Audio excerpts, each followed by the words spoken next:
This episode is brought to you by Denver Urban Gardens. Denver Urban Gardens is the largest independent network of food-producing gardens in the country. The Denver Urban Gardens steward 200 community gardens and 24 food forests in the Denver metro. Making a gift to Denver Urban Gardens means supporting their mission to provide the skills, access, and resources for people to grow their own fresh and healthy food for themselves and their families. Your support makes Denver a healthier, greener city. You can donate now at dug.org/donate. That's dug.org/donate.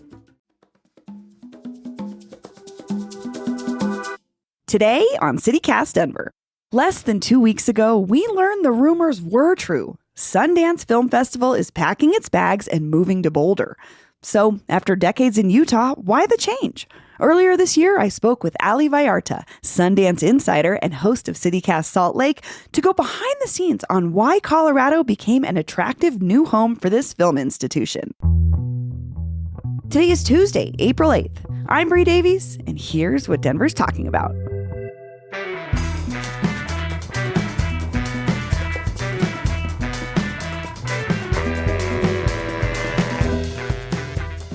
Ali Vallarta, host of CityCast Salt Lake. Welcome back to CityCast Denver. It's so good to be here with you, Bree. You're the coolest. It's fun to drop in.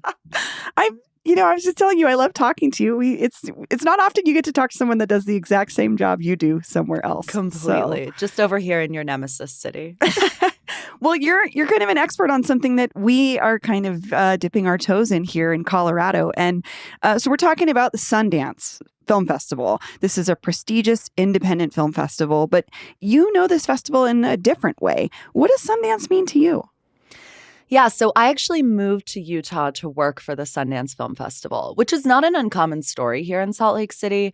The festival hires a lot of people locally, especially seasonal workers, to operate the, actual nuts and bolts of the festival itself. And my plan was to live in Salt Lake City for 18 weeks and work for Sundance. And now it's 9 years later and I'm hosting a daily news podcast about the city. So here we are. But I mean, I love this festival. I love film festivals in general.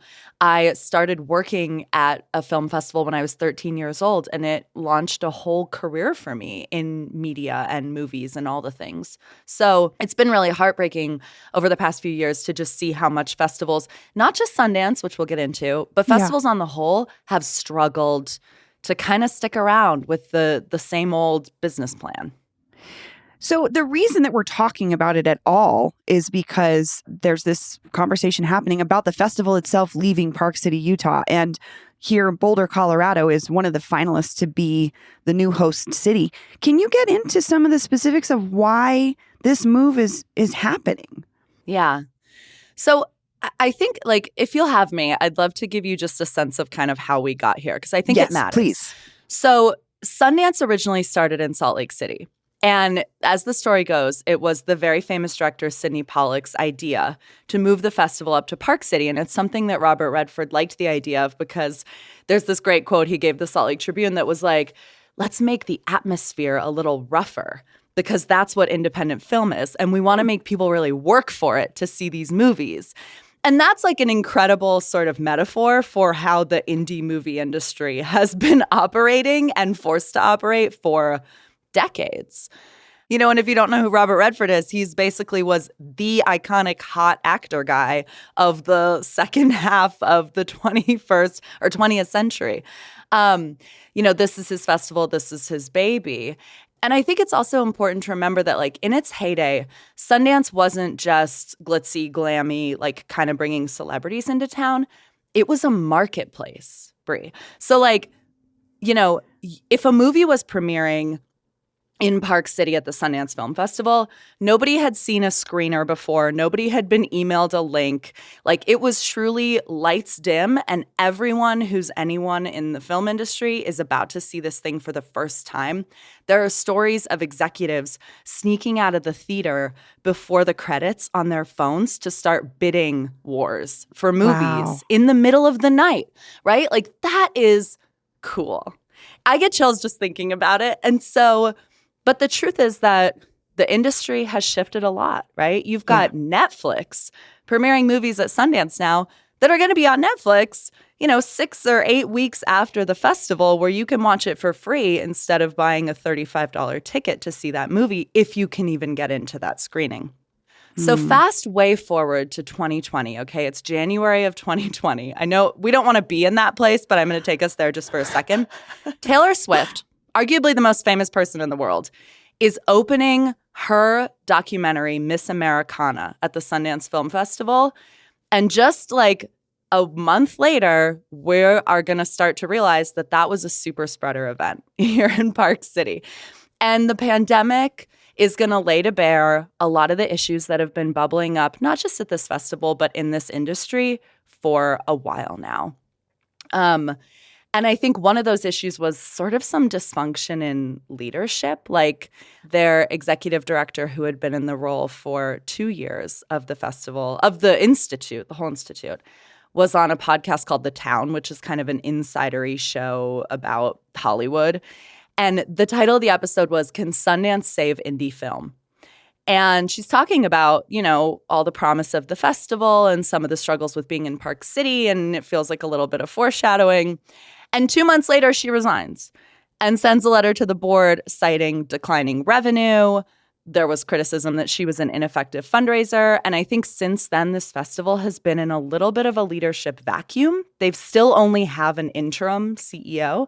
And they're also in a bit of like a vision vacuum. So I know that you want me to say that like Sundance coming to Boulder is necessarily could be like the coolest thing ever. But I think this festival has some real struggles. And my mom used to say, wherever you go, there you are.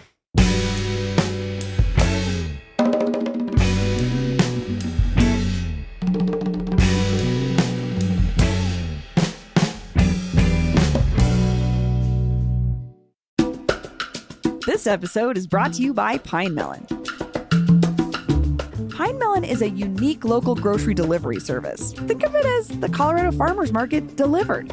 Besides just supporting local farmers and businesses, Pine Melon is also helping the environment. Each of their delivery vans keeps 50 cars off the street, and their returnable and reusable delivery boxes save 5,000 grocery bags every single week.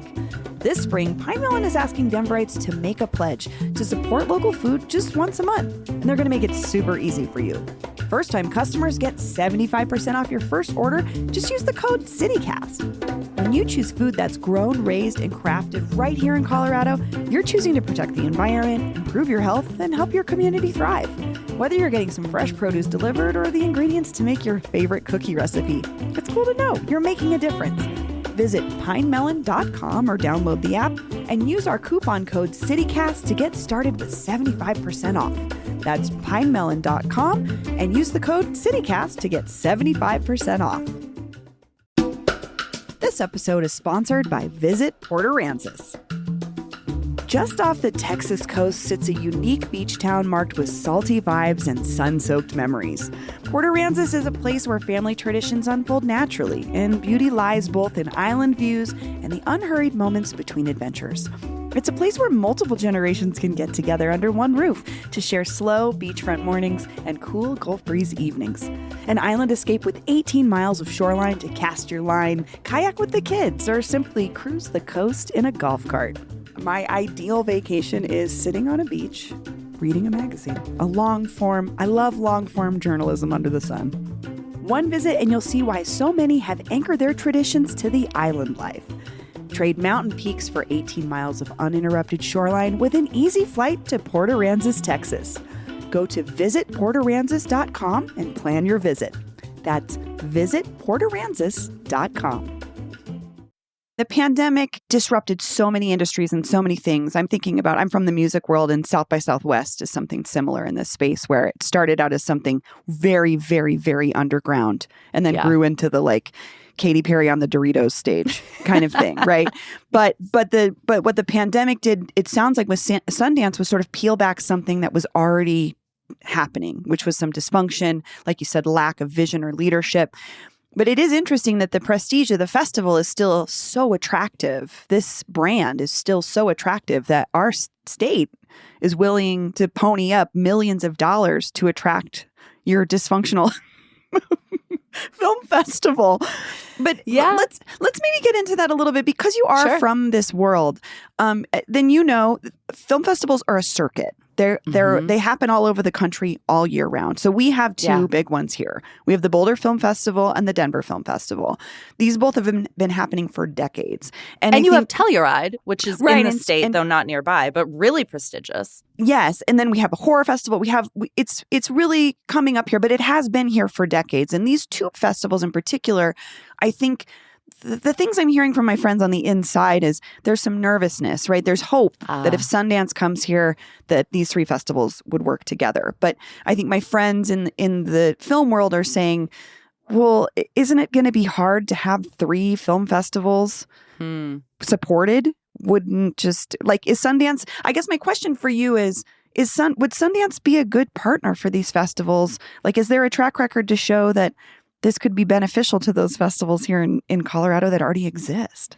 That's an interesting question. I mean, one of the complaints from Utah locals about Sundance is that the community programming could be a lot more robust. Now, we do get access to free screenings during the festival. I think some of their best community programming is in the summer when they'll show, festival favorites as lawn movies. It's a blast.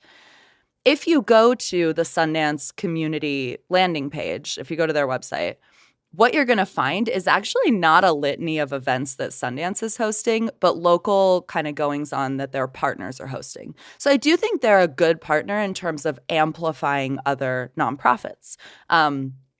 They tend to use, for us here, our Salt Lake Film Society is a venue during the festival here in Salt Lake City, though the festival's in Park City. There's a piece of it that happens here in Salt Lake. And Salt Lake's current bid for the festival, which I should say, Salt Lake City's also bidding for this festival. Fair, yes. Would flip that. It would be majority of the festival in Salt Lake, piece of it in Park City, which is the reverse of what it is now.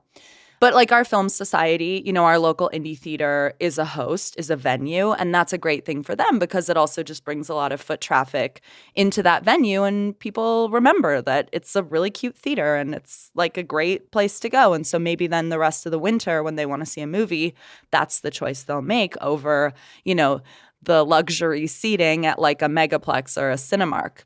Yeah. That said, there is a really popular expression in the arts world that I'm sure you've heard, Brie, from music industry, which is exposure doesn't pay the bills. Yeah. And I think that's true. And I also think that's kind of at the core of the issue that Sundance is having right now with revenue. If you're a talent agency and you launch a celebrity or launch a filmmaker, you get a portion of their earnings. That's the business plan. If you're Sundance and you screen A Real Pain and A Real Pain wins an Oscar this year, how financially does that benefit the festival, right? Mm-hmm. At the same time, the cost of this festival is pretty high. So, I don't know what it costs to go see a movie at, the Denver Film Festival or the Boulder Film Festival. They might actually retain an advantage in pricing. The locals ticket package for 10 tickets at Sundance right now is $675. For how many screenings? 10 movies, 10 movie tickets. That's a $67 movie ticket. Now, Sundance would say, well, the advantage of the ticket package is that you get first pick at movies. You can buy an individual ticket for $35 if you want, but then you're going to kind of get the dregs. Yeah. And this is if you want to see experience. If you want to see A Real Pain of this year's Sundance, what's hot, what everyone's talking about, you're probably going to have a tough time getting a ticket by the end of, the ticket sales.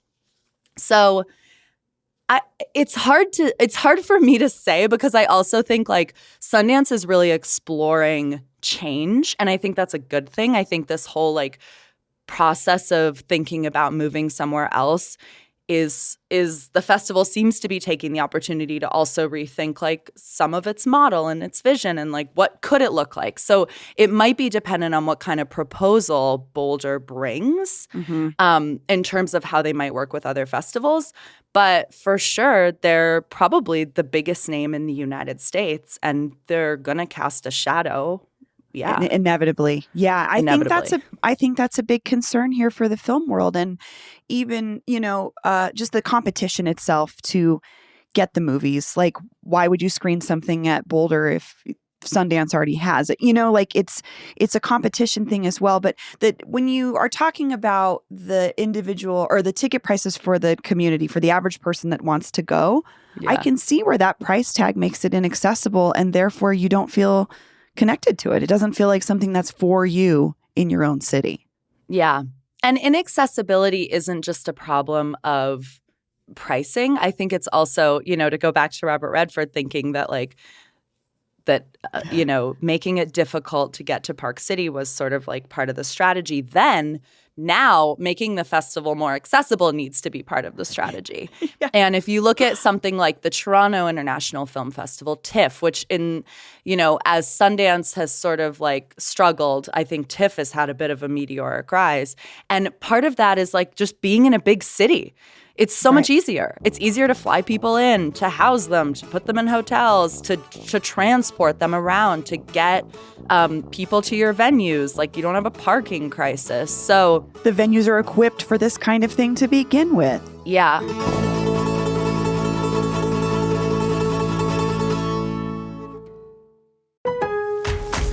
Springfest at Lowe's means can't miss savings for your home and lawn. Right now, buy 3 bags, get 3 free on Miracle-Gro 3/4 cubic foot all-purpose garden soil. Plus, buy 2, get 1 free on select exterior paint and stain via mail-in rebate. Lowe's, we help, you save. Valid through 4/16, excludes Alaska and Hawaii. While supplies last, selection varies by location. See rebate form for complete list of eligible products. Offer excludes clearance and mist tints and can't be combined with any other offer, promotion, discount, or coupon. This episode is brought to you by the Nissan Armada Pro 4X. With a twin-turbo V6 engine ready to propel your adventures, up to 8,500 pounds of towing capacity to haul all your favorite toys and space for 8 passengers. Nissan's most powerful car yet will chew up and spit out anything you throw at it. Learn more about the all-new 2025 Nissan Armada at nissanusa.com. Towing capacity varies by configuration. See Nissan Towing Guide and Owner's Manual for additional information. Always secure cargo. So I want to get into a little bit of the politics because, like you said, it's not that Utah is out of this game. There, you all are still very much vying for this festival. Our governor, Jared Polis, is very excited about luring Sundance. He's also a Boulder boy. He's from Boulder. Okay. So, and our lawmakers here are talking about offering as much as $34 million in tax incentives, which is quite a bit more maybe than Utah or Cincinnati, which is the other contender here. I wonder, what is your sense of the politics for the selection process right now? What do you think they're thinking about? Yeah, I think money is definitely a piece, though. To be clear, like, we've heard so little from Sundance about exactly what is in their rubric. There's been a lot of platitudes about how this is like an exciting opportunity and, the contract with Park City is up. And so let's take this time to really rethink the future. And I think that's smart. But we don't know exactly what is and isn't a factor. I have to imagine, given that talk about the festival's declining revenue has been a main thing the past few years, that money is going to play a piece. $34 million in tax credits is a lot of money. Right now, as I understand it, the Utah proposal is around $6 million with some corporate sponsorship. The proposal from Cincinnati is about $5 million. One of the reasons, I should say, that Sundance got a little stalled up with Park City in their contract renewal is because they were frustrated. They wanted an arts and culture district. That's something that the festival's been or the Institute has been kind of working on getting so that they could have, permanent offices, like just more resources in town. And that was supposed to be about a $90 million, like at least partially taxpayer funded project. And the city wasn't very hot for it. Like, that's a pretty big price tag even to Park City for that. So definitely, like, they would like some funding support. Yeah. In terms of politics, I think that, and this is me sort of like, I don't know, this is just my impression. But, I got a press release from Sundance earlier this year that they were announcing all of the fellows for a trans filmmaking program that they've launched. Now, this state that I'm in, Utah, is a state where if you're trans, you can't use certain public restrooms, right, that align with your gender identity. So if I were leading the Sundance Film Festival, I think I'd be thinking pretty hard about the politics of our home state and whether or not it was quite literally a safe place for the filmmakers that were flying into town from all over the world and country, and what that future looks like. So that, I feel like, does give Colorado a bit of a competitive advantage in this whole conversation if politics are on the table in these kind of closed-door discussions.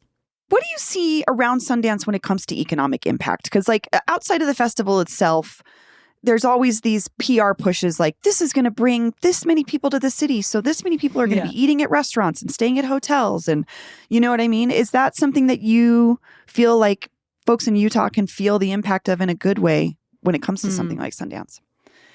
Yeah, it's always so hard to get, I feel like, a true sense of that. So we've seen this number, $118 million contribution to Utah's gross domestic product from Sundance. And they brag about creating 1,600 jobs for Utah residents between, the actual festival, hiring staff and seasonal staff, and the bartenders and the party event planners and taxi drivers and I was going to say the people else. that move the talent from the festival to the hotel. I mean, there's a lot of people involved. The ecosystem of Sundance, I think, is the economic impact of the ecosystem of the festival is even bigger than I think the festival itself. And that is pretty significant, especially in Park City. There are places on Park City's Main Street that rent out their restaurants for sickening amounts of money during this festival because they know that, Park City's Main Street becomes sort of the epicenter of the festival. And one of the coolest things about it is that it creates like a festival village. And I will say that's my favorite part of the festival because I think some of the sponsor activations end up being some of the more accessible things like cool giveaways and free hot chocolate and whatever. But every little restaurant or shop along Main Street in Park City can rent itself out to Chase or Delta or whatever for hundreds of thousands of dollars. We're talking big, big, big profit from just being a property owner in Park City. And you can go to the Chase Movie Lounge after hours party featuring DJ so and so with drinks by White Claw, blah blah blah. And but only if you have the Chase Sapphire Reserve card. Right. No, but I agree that the economic impact is those numbers get thrown around too when it comes to the arts in general. And it's always hard to quantify when you look at the actual impact on the people, maybe the artists themselves. Or here, I think that's a great example, though, of how it could be positive for these businesses that are along this strip. The only thing I would say is it does feel to me as an outsider in this process right now, but someone who's pretty closely observing it, if I were a city and I was thinking about investing in Sundance, I'd want to see the business plan. And it feels like Sundance is asking cities for a business plan right now. And I'm curious how much cities are asking Sundance for one in return. No, that's a fair question. My last question is sort of just bigger picture, or more philosophical. But I just wonder, Allie, what are your thoughts on potentially losing something that maybe feels like it defines Utah in a certain sense? I feel like there's part of me that's kind of come to terms with it. But I also will say, I think Utah has a really good shot at retaining this festival. Contract negotiations and renewals are often an opportunity for everyone to come back to the table and ask for what they want. And I think the festival is asking for what it wants. And the state of Utah is asking for what it wants. Salt Lake City is saying this festival belongs here. We can help solve some of your problems if you bring it down the mountain and make it more accessible. Arts organizations have had a terrible past decade, I would say, in terms of fundraising. Arts philanthropy has seen the largest decrease in the past few years of any type of any philanthropic sector.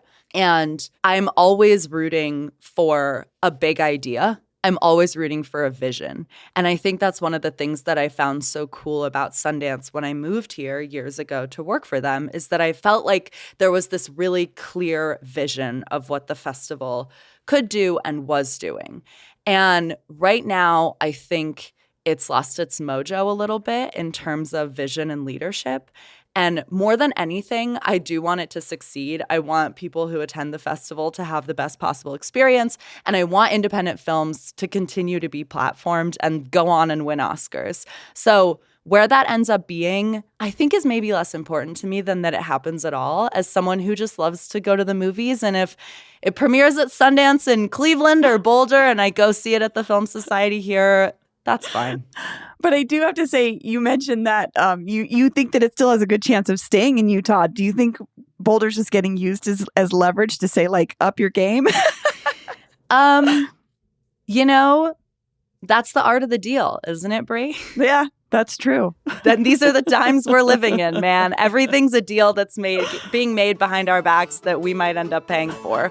It feels like the dark truth of the year we're about to have. Well, Ali Vallarta, thank you so much for joining me. Thanks for having me.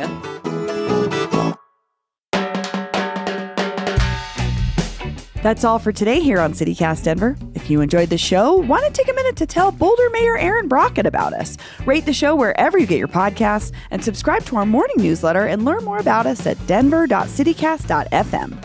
We'll be back tomorrow morning with more news from around the city. Bye-bye.